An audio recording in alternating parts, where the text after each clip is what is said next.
Hi everyone, this is Clea, logged into our NYU Classes course site as a test student, so I can show you how to navigate to our assignment submission portal.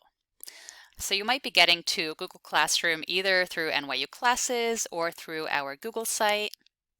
I just want to point out that the Google site has instructions for each and every assignment, and you'll see the same links to Google Docs in Google Classroom, which you can get to through the Course Technologies tab. And you'll cover why, you'll see why I want to use Google Classroom. However, you can also jump there by using this link in our course site.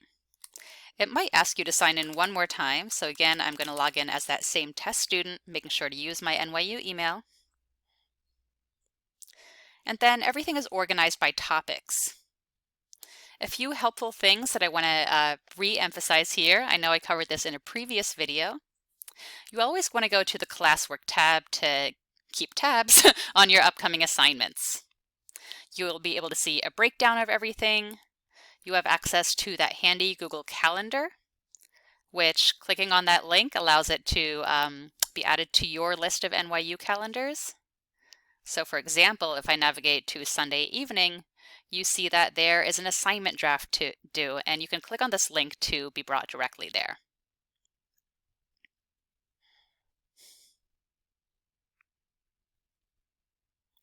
All the assignment details and the rubric are in the Google Doc here. And if you have a question on anything, please leave a comment. This will alert me. It's going to send me a notification and I will hop on to reply. Don't be shy about asking questions because it is likely that you are not the only one with that question. Finally, when you are ready to turn in your assignment, you'll be able to add or create it from here. So if you've already drafted it in a Google Doc, you can simply add it from your Google Drive, or you can just create a new document from here, work on that, and then turn it in when you are ready.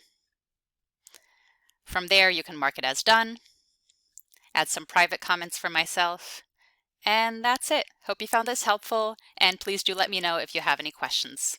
Thanks for watching.